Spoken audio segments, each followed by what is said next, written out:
వక్రతుండ మహాకాయ సూర్యకోటి సమప్రభ నిర్విఘ్నం కురు మే దేవ సర్వకార్యేషు సర్వదా. గురు బ్రహ్మా గురుర్విష్ణు గురుర్దేవో మహేశ్వరః. గురు సాక్షాత్ పరబ్రహ్మ తస్మై శ్రీ గురవే నమః. శరదా శరదాంభోజ వదనా వదనాంబుజే సర్వదా సర్వదాస్మాకం సన్నిధిః సన్నిధిం క్రియాత్. ఔదుంబరః కల్పవృక్షః కామధేనుశ్చ సంగమః. చింతామణిగురోః పాదౌ దుర్లభౌ భువనత్రయే. ఓం గం గణపతయే నమః. సద్గురవే నమః. శ్రీ మహాసరస్వత్యై నమః. ఓం ద్రాం దత్తాత్రేయాయ నమః. మనం శ్రీ గురు చరిత్ర ఏకాదశోధ్యాయానికి చేరుకున్నామమ్మా. దశమోధ్యాయ పరంగా మనం ఆ యొక్క వల్లభేశుని వృత్తాంతం గురించి చెప్పుకున్నాము. శ్రీపాదుల వారిని స్మరించినంతనే ఆయన ప్రత్యక్షమై అతనికి మళ్ళీ పునర్జన్మని ఇచ్చినటువంటి సందర్భం, అంతటి లీలని మనం చెప్పుకున్నాము. ఎలా ఆ లీల తెలుసుకున్నాము అంటే, నామధారకుడు సిద్ధయోగిని కురువపురంలో ఇప్పటికీ ఆ స్వామివారు అంతర్హితమైన తర్వాత ఏమైనా లీలలు జరిగాయా అనేటువంటి ప్రశ్నకి సిద్ధయోగి చెప్పినటువంటి మహిమ, అంతటి గొప్ప మహిమని అప్పుడే కాదు ఇప్పటికీ ఎప్పటికీ కూడా మహనీయులు ఆయా క్షేత్రాలలో అలా సూక్ష్మ రూపంలో సంచరిస్తూ ఉంటారు. తద్వారా నిజభక్తులకి ఆ యొక్క అనుభూతులు, అనుభవాలు, మహిమలు అనుభవం అవుతూ ఉంటాయి అని తెలుసుకున్నాం. ఏమ్మా, నేటి అధ్యాయాన్ని కొనసాగించుకుందాం. శ్రీ గణేశాయ నమః. శ్రీ సరస్వత్యై నమః. శ్రీ గురుభ్యో నమః. ప్రస్తావన: ఈ 11వ 12వ అధ్యాయాలలో శ్రీ దత్తాత్రేయ స్వామి యొక్క 2వ కలియుగ అవతారమైన శ్రీ నృసింహ సరస్వతి స్వామివారి వృత్తాంతం చెప్పబడుతుంది. ఇందులో గమనించవలసిన ముఖ్యమైన అంశాలు ఇవి. శ్రీపాద స్వామి గాని శ్రీ నృసింహ సరస్వతి స్వామి గాని తాము భగవదవతారములని లోకానికి చాటుకోలేదు. శ్రీరాముడు కూడా ఆత్మానాం మానుషం మన్యే, నేను మానవుడననే తలుస్తున్నాను అన్నాడు. శ్రీకృష్ణుడు తాను భగవదవతారమని అర్జునుడి వంటి ఆంతరంగికులకు కొద్ది మందికి మాత్రమే చెప్పాడు గాని లోకానికి చాటలేదు. దీనిని బట్టి నిజమైన అవతార పురుషుడు తన నిజతత్వాన్ని లోకానికి చాటుకోడని తెలియచేయాలి కాదు, తెలియాలి అంటే తెలుసుకోవాలి అన్నట్లుగా. నిజమైన అవతార పురుషుడు తన నిజతత్వాన్ని లోకానికి చాటుకోడు అని తెలియాలి. వేదవ్యాసుల వంటి సత్యద్రష్టలు కొద్దిమంది మాత్రమే ఈ రహస్యాన్ని గుర్తించి లోకానికి తెలియబరిచారు.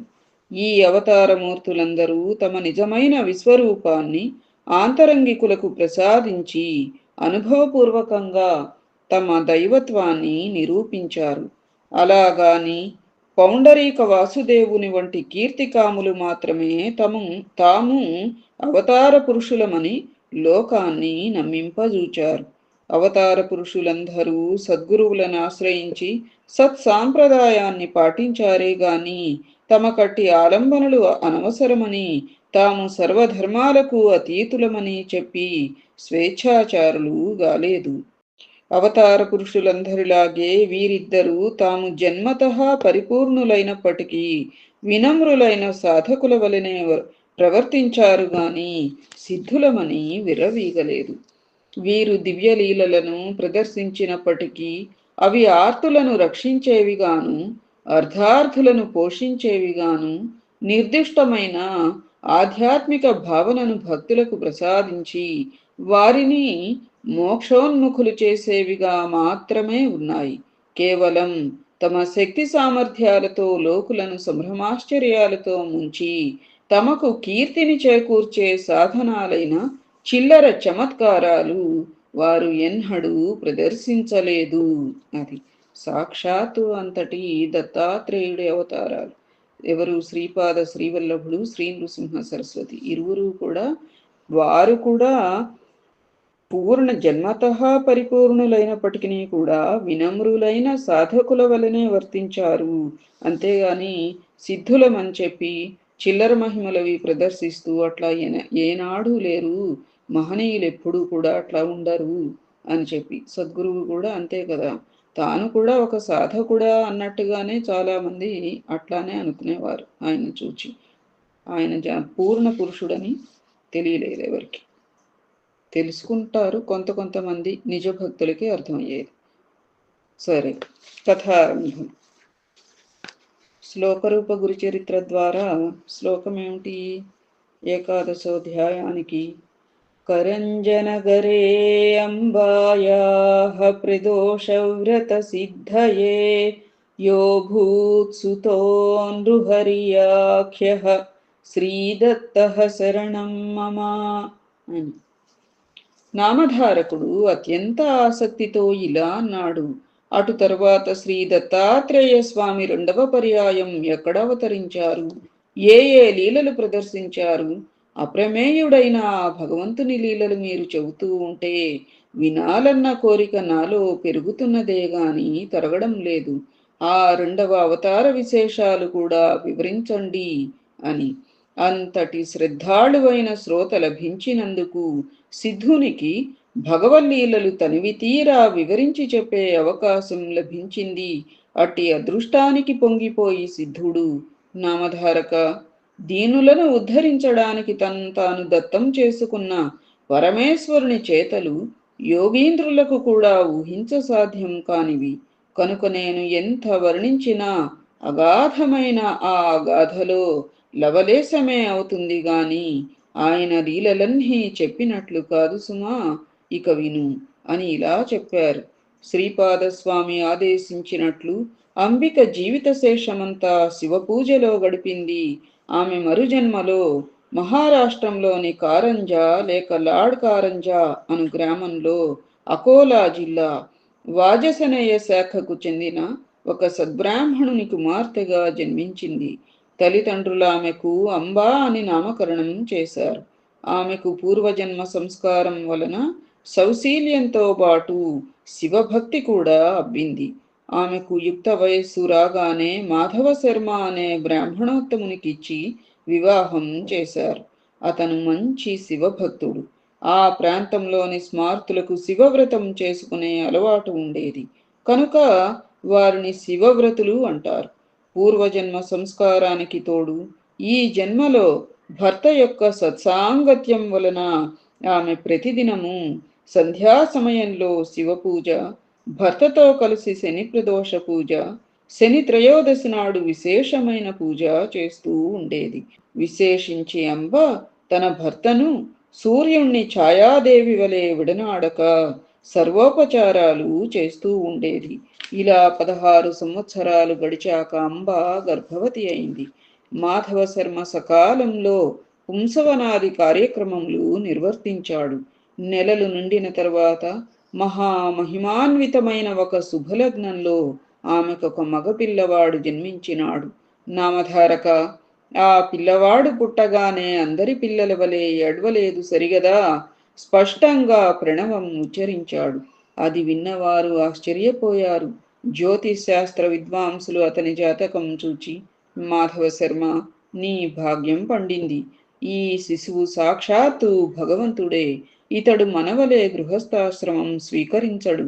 చిన్న వయస్సులోనే సన్యాసం స్వీకరించి జగద్వంద్యుడవుతాడు. ఇతని చరణాలను ధ్యానించిన భక్తులకు కామధేనువవుతాడు. ఇతని దర్శనం చేతనే పతితులు పావనులవుతారు.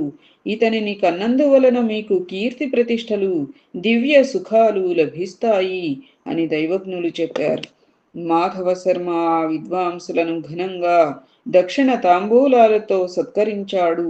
వారు సెలవు తీసుకుంటూ, మాధవ శర్మ, ఈ బాలునికి శ్రీ సిద్ధులు దాస్యం చేస్తాయి, నవనిధులు పరిచారకులవుతాయి అని ఆశీర్వదించారు.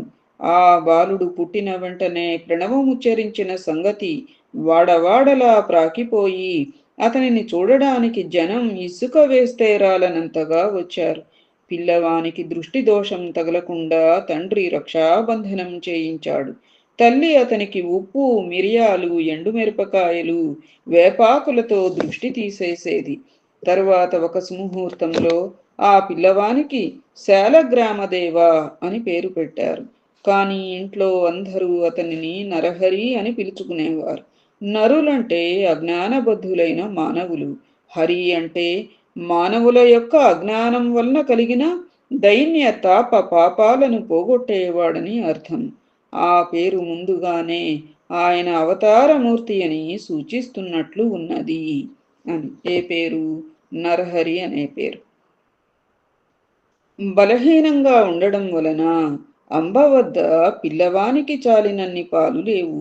పిల్లవాని కోసం ఒక దాదిని గాని పాడి మేకను గాని ఏర్పాటు చేయాలని ఆ దంపతులు ఆలోచిస్తూ ఉండగా ఆ పిల్లవాడు తన చిన్నారి చేతులతో తల్లి యొక్క వక్షస్థలాన్ని స్పృశించాడు. వెంటనే ఆమెకు స్తన్యం పెళ్ళుబుకి 32 ధారలుగా క్షీరధారలు నేలపై పడినాయి. ఈ విషయం అందరికీ తెలిస్తే బిడ్డకు దృష్టి దోషం తగులుతుందని అంబ ఈ లీలను రహస్యంగా ఉంచింది. ఆ పిల్లవాడు ఊయలలో పడుకోబెడితే ఏడిచేవాడు, నేల మీద పరుండబెడితే ఆడుకునేవాడు. ఇలాంటి లీలలు ఎన్నో జరిగినప్పటికీ తల్లి వాటిని ప్రకటించలేదు. అందువలన ఆ ప్రభువు యొక్క సంపూర్ణమైన దివ్యత్వం అందరికీ తెలియలేదు. ఇలా సంవత్సరం గడిచినా అతనికి ఒక్క మాట కూడా రాలేదు.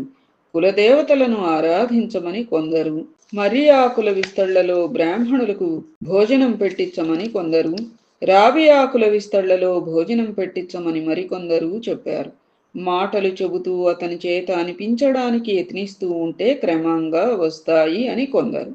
అతడు మాత్రం మాటలొచ్చిన కొంతకాలం తర్వాత మాత్రమే మాట్లాడుతాడని మరికొందరు అనేవారు. వారందరి మాటలు విని నరహరి నవ్వేవాడు. ఎవరేమడిగినా ఓం అన్నదే అతని సమాధానం. ఆ సంగతి విని కొందరు పెద్దలు, ఇతను మన మాటలు వినగలుగుతున్నాడు కనుక ఇతను చెవిటివాడు కాదని స్పష్టమవుతున్నది అనేవారు. అతను మూగవాడైతే అంత స్పష్టంగా ఓం అనటం సాధ్యం కాదు. అతను మాటలు వచ్చి కూడా ఎందుకో మాట్లాడటం లేదు అని కొందరు తల్లికి ధైర్యం చెప్పేవారు. ఆమె ఎవ్వరేది చేయమని చెప్పినా అదెల్లా చేసేది. తమ కులదైవమైన దత్తాత్రేయ స్వామికి ప్రత్యేక పూజలు చేసేది. ఇలా నరహరికి 7వ సంవత్సరం వచ్చింది. కానీ అతను మాట్లాడనే లేదు. బాలుడు మూగవాడవుతాడని తల్లిదండ్రులు ఎంతో కలత చెందారు. ఇక్కడ ఒకటి అర్థమవుతోంది అమ్మా. ఇందాక మనం ఏం చెప్పుకున్నాము? పిల్లవాడికి తగినన్ని పాలు సరిపోవటం లేదు అని అంటే మరి నరహరి ఆ యొక్క లీలను చేశాడు. తల్లిదండ్రుల ఆలోచన, వాళ్ళ ఆందోళన చూసి కదా. మరి ఇప్పుడు ఆందోళన పడుతున్నా కానీ ఆయన మౌనంగా ఊరుకున్నాడు. ఎందుకు? ఎందుకంటే తగు సమయం దీనికి రావాలి కాబట్టి. అది అది మనం గ్రహించాలి, ఆ వ్యత్యాసం. అంతేగాని మరి తల్లి అన్నన్ని అందరూ చెప్పేవన్నీ చేస్తూ అంత బాధపడుతూ అయ్యో మూగవాడైపోయాడా ఏమిటి అని దత్తాత్రేయ స్వామికి ప్రత్యేక పూజలు అవన్నీ చేస్తున్నా కూడా ఆయన మౌనంగా ఓం అని అదే పదాన్ని ఉచ్చరిస్తూ ఉన్నారు తప్ప మాట్లాడటంలా. అంటే ఏమిటి?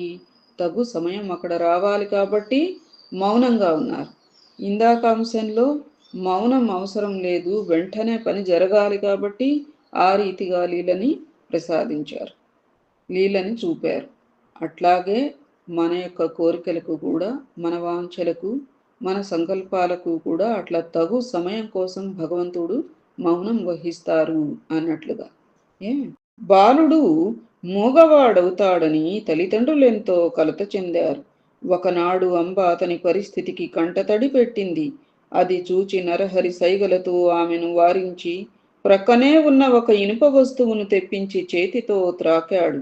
తక్షణమే అది బంగారంగా మారింది. ఆశ్చర్యంతో తల్లిదండ్రులు మరికొన్ని ఇనుప వస్తువులను అతని చేత తాకించారు. అవి కూడా బంగారంగా మారాయి. తమ పిల్లవాడు సామాన్యుడుగాడని, ఆ జన్మ సిద్ధుడని అప్పుడు వారు గుర్తించారు.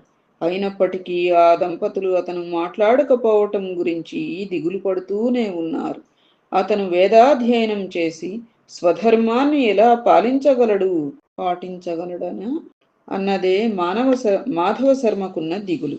తల్లి ఒకరోజు అతనిని అక్కున చేర్చుకుని కన్నీరు కారుస్తూ, నా కన్న తండ్రి, నీ మాటలు విని ఆనందించే భాగ్యం మాకు లేదా అన్నది.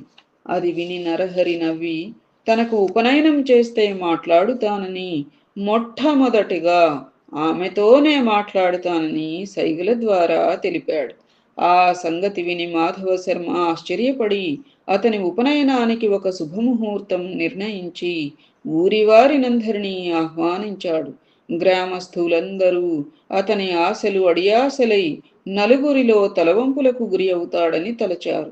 కొందరు పెద్దలు మాత్రం, అయ్యా, ఆ పిల్లవాడు గాయత్రీ మంత్రం ఉచ్చరించగలిగితే మనకేమిటి, లేకపోతే ఏమిటి? మనకు మాత్రం మృష్టాన్న భోజనం, ఘనంగా దక్షిణ తాంబూలాలు లభిస్తాయి గదా, కనుక ఈ ఉపనయన కార్యక్రమం జరుపుకోనియండి అన్నారు. అందరూ ఉపనయనానికి మాధవ శర్మ ఇంట సమావేశమయ్యారు.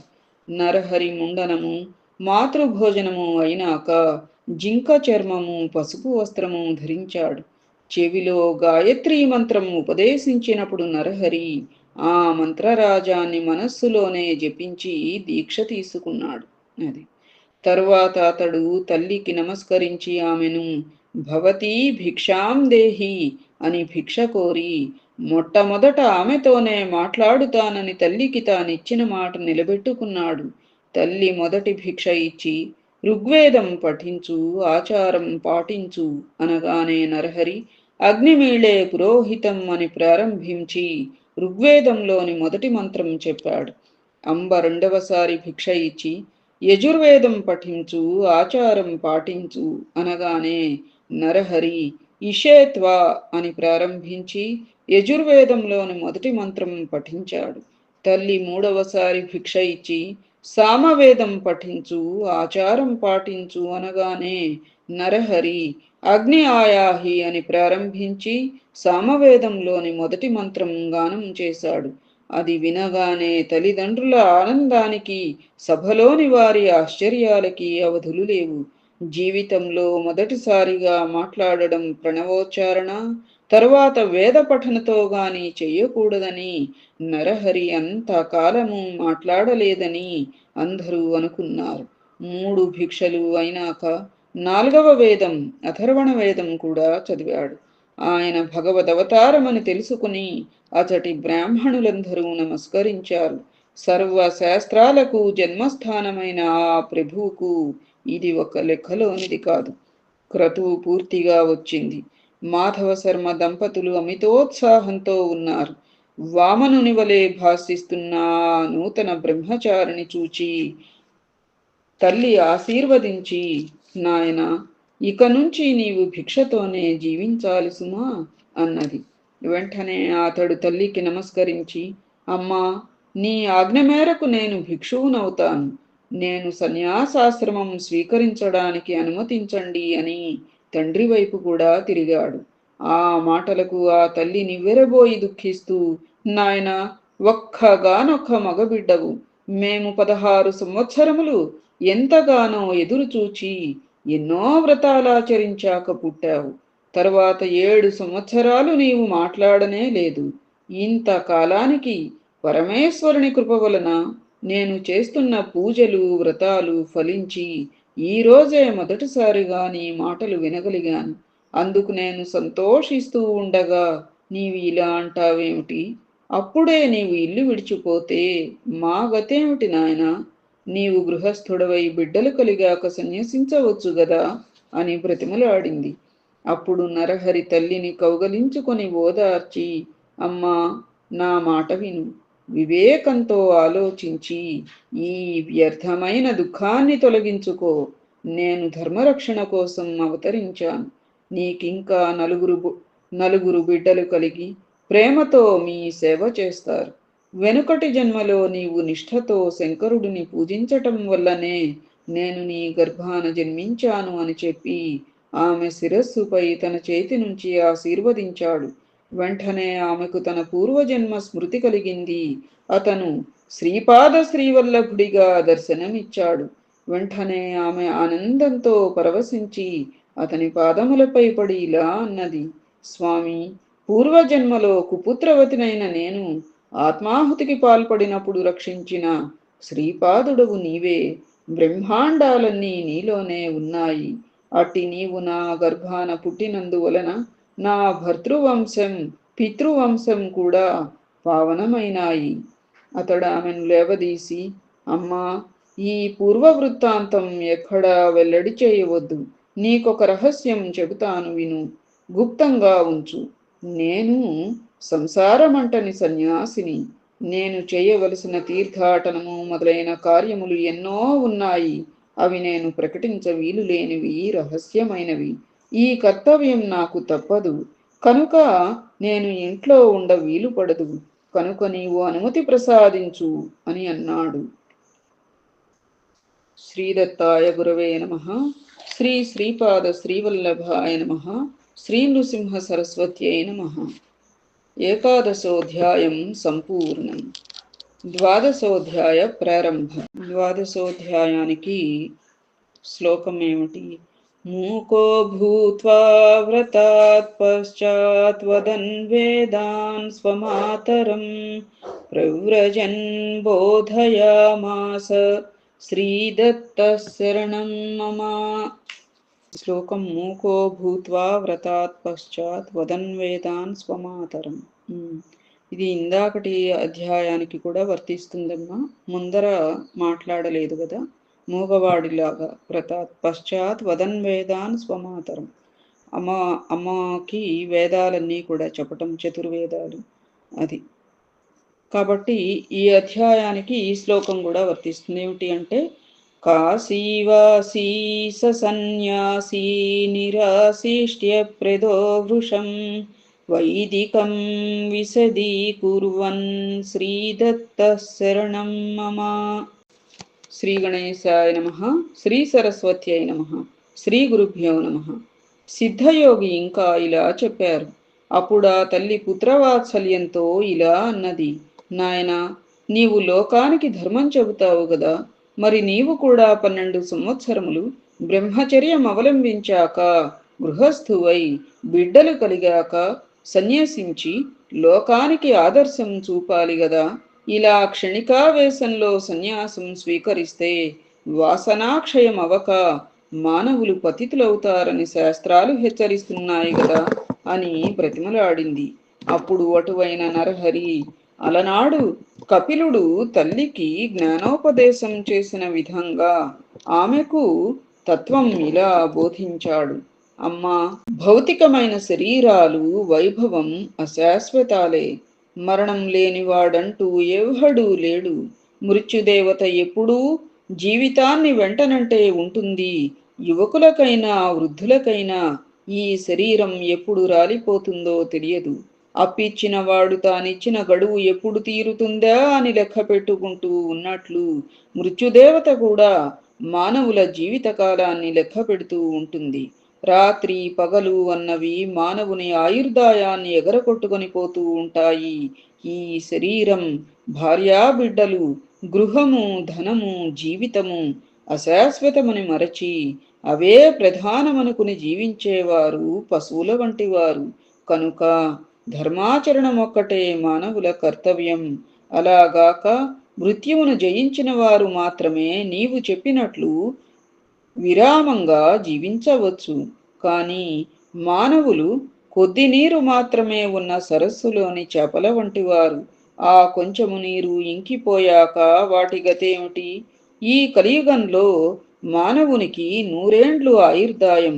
అందులో సహకాలం నిద్రలోను, బాల్యము, పరాధీనతల వలన కొంతకాలము గడిచిపోతుంది. ఇట్టి జీవితంలో ప్రాప్తించే సంపద క్షణకాలముండి వాడిపోయేది. కాలచక్రం గర్భంలోని పిండములను, శిశువులను, బాలురను, యువకులను, విఘ్నులను, దేవతలను, సర్వ జీవులను మృంగివేస్తుంది. దేని మీదైనా మమకారం పెట్టుకోవడం ఆత్మవంచనే, దుఃఖాన్ని కొని తెచ్చుకోవడమే అవుతుంది. బయట చర్మము, లోపల మాంసము, ఎముకలు, రక్తము గల ఈ శరీరం నీటి బుడగ వంటిది. శరీరము జడము, నశ్వరము, ఆత్మ చిత్స్వరూపము శాశ్వతము. దానికి సుఖదుఖాలు లేవు. ఉన్నాయనుకోవటం అజ్ఞానం మాత్రమే. సద్గురు కటాక్షం వలన మానవుడు ఈ మాయను దాటాలి. ఉత్తమమైన మానవ జన్మమెత్తి కూడా ఆత్మకు శ్రేయస్సు చేకూర్చుకోలేనివాడు నిజమైన ఆత్మవంచకుడు, ఆత్మఘాతకుడు, బ్రహ్మఘాతకుడు కూడా.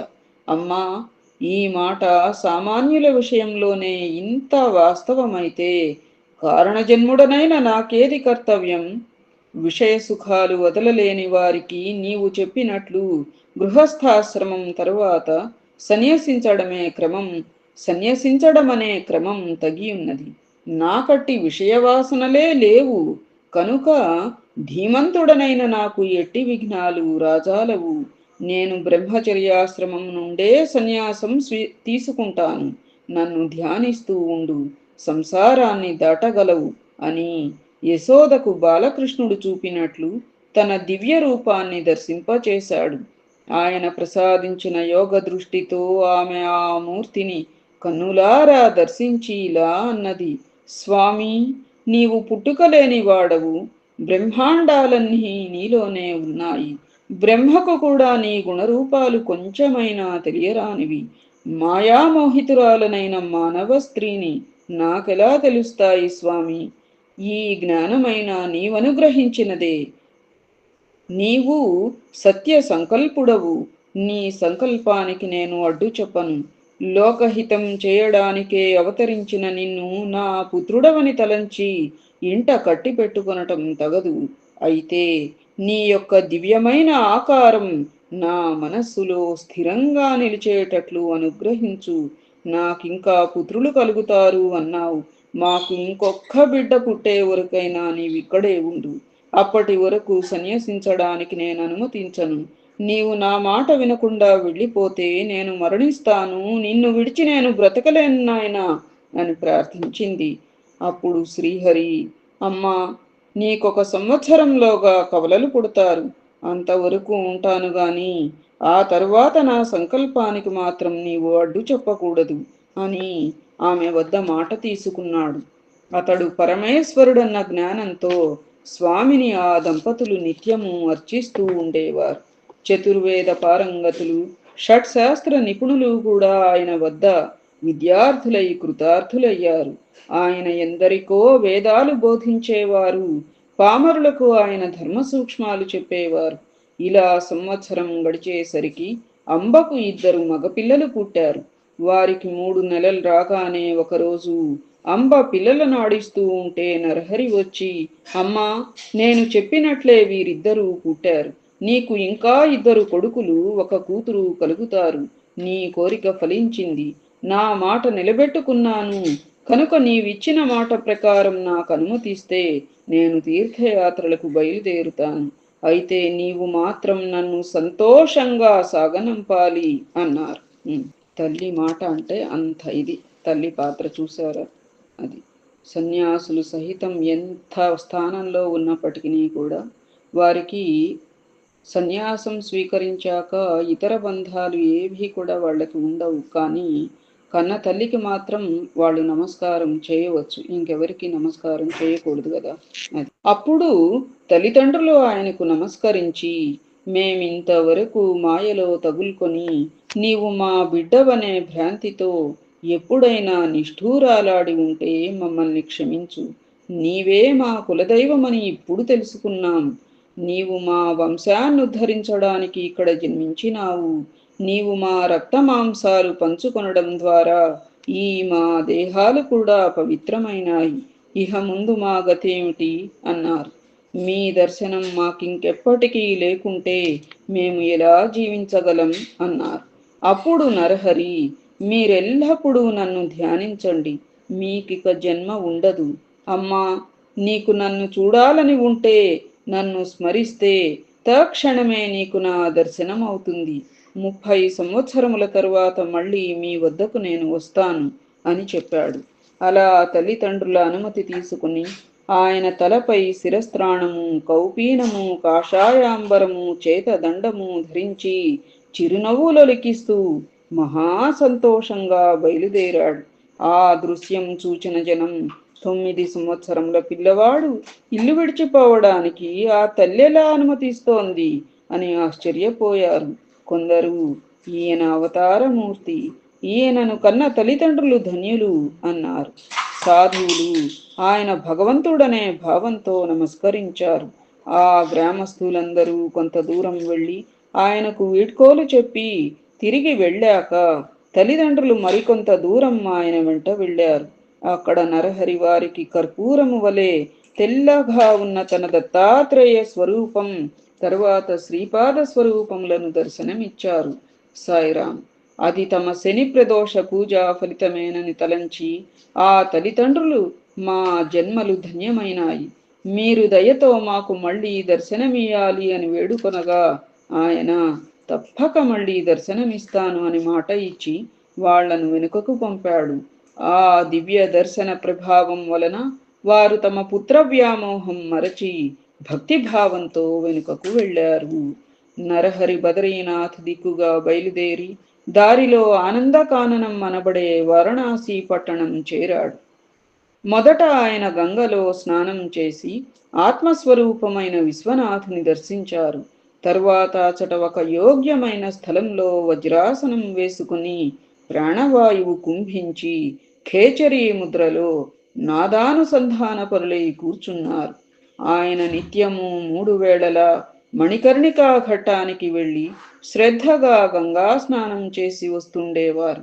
ఆ క్షేత్రంలో ఉన్న తపస్వులు, మునులు, సాధువులు ఆయనను చూచి ఆశ్చర్యచకితులైనారు. యవ్వనం కూడా పూర్తిగా రాకముందే అంతటి వైరాగ్యము, కఠోరమైన తపస్సు చూచి ఆయన యోగి పూర్ణుడని తెలుసుకుని నమస్కరిస్తుండేవారు.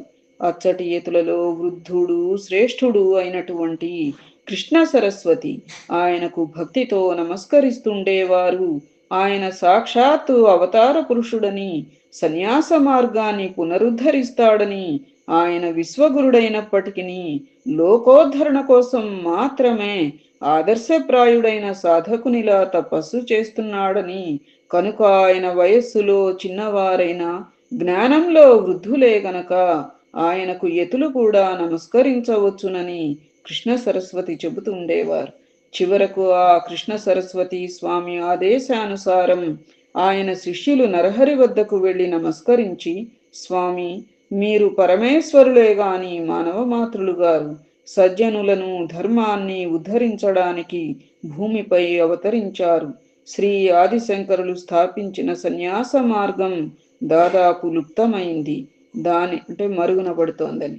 దానిని మరలా మీరే నిర్దుష్టం చేసి విస్తరింపచేయాలి. అధికారులు కాని వారికి ఈ మార్గం భయంకరమైనదిగాను, భయంకరమైనదైనా బుద్ధిమంతులకు సులభంగా ఆత్మానందమిచ్చే ఈ సన్యాస మార్గాన్ని మీరే పునరుద్ధరించాలి. సన్యాసులమైన మేము ఇప్పుడు మిమ్ములను సేవిస్తే లోకనింద ఏర్పడుతుంది. కనుక మీరు కూడా సన్యసిస్తే మేము కూడా మీ సేవ చేసుకోవచ్చు అని ప్రార్థించినారు. నరహరి వారి ప్రార్థనను మన్నించి సత్సంప్రదాయ సముద్ధరణ కొరకు శ్రీకృష్ణ సరస్వతి పాదులను గురువుగా స్వీకరించి శాస్త్ర పద్ధతిన వారి వద్ద సన్యాసం స్వీకరించారు. అప్పుడు గురువిచ్చిన దీక్షానామం శ్రీ నృసింహ సరస్వతి. సాయిరాం. ఒళ్ళు గగురు పొడుస్తాం. తరువాత ఆయన కొంతకాలం కాశీ పట్టణంలోనే ఉండి మానవులకు 4 పురుషార్థాలను ప్రసాదించగల వేదార్థాన్ని భక్తులకు ప్రవచించారు. అంతవరకు గురుకథను శ్రద్ధగా వింటున్న నామధారకుడు, స్వామి, నాకొక సందేహం కలుగుతున్నది. విశ్వగురుడైన శ్రీగురునికి ఇంకొకరు గురువు ఎలా కాగలరు? గురువునాశ్రయించి ఆయన సాధించవలసినది ఏమున్నది అని అడిగాడు. సిద్ధయోగి ఇలా చెప్పారు. పూర్వం శ్రీరామచంద్రుడు వశిష్ఠ మహర్షిని శ్రీకృష్ణుడు సాందీపని మహర్షిని గురువులుగా వరించినట్లే శ్రీగురుడు కూడా శ్రీకృష్ణ సరస్వతి స్వామిని గురువుగా ఎన్నుకున్నారు. ఈ గురు సాంప్రదాయం అనాది సిద్ధమైనది. దీనికి మూల పురుషుడు సదాశివుడు, ఆయన శిష్యుడు విష్ణువు, విష్ణువుకు శిష్యుడు బ్రహ్మదేవుడు. అటు తరువాత గురు పరంపర ఇలా కొనసాగింది.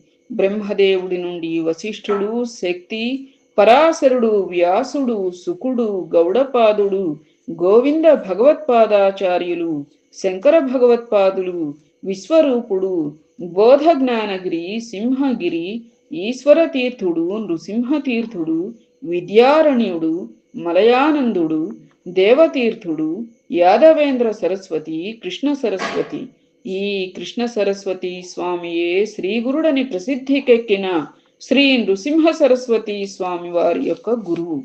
తరువాత శ్రీగురుడు తాము స్వయంగానే పవిత్రులైనప్పటికీ అనేక పుణ్యతీర్థాలు దర్శిస్తూ బదరికాశ్రమం చేరుకున్నారు.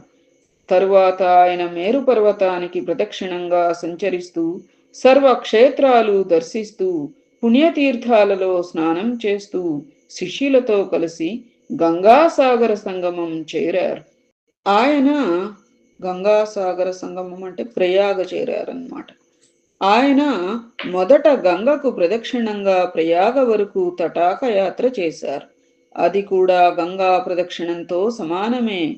అందుకే ప్రయాగను కూడా గంగాసాగరం అంటారు. ప్రయాగలో వారికి ఎంతో మంది శిష్యులయ్యారు. ఆ క్షేత్రంలో మాధవుడనే బ్రాహ్మణుడికి శ్రీగురుడే స్వయంగా తత్వముపదేశించి సన్యాసమిచ్చారు. శ్రీదత్తాయ నమః. శ్రీ శ్రీపాద శ్రీవల్లభాయ నమః. శ్రీ నృసింహ సరస్వత్యై నమః. శ్రీ గురు చరిత్ర 12వ అధ్యాయం సంపూర్ణం. ఏతత్ఫలం సర్వం సద్గురుచరణారవిందార్పణమస్తు. సద్గురవే నమః. శ్రీమాత్రే నమః. ఓం ద్రాం దత్తాత్రేయాయ నమః. శుభం భూయాత్.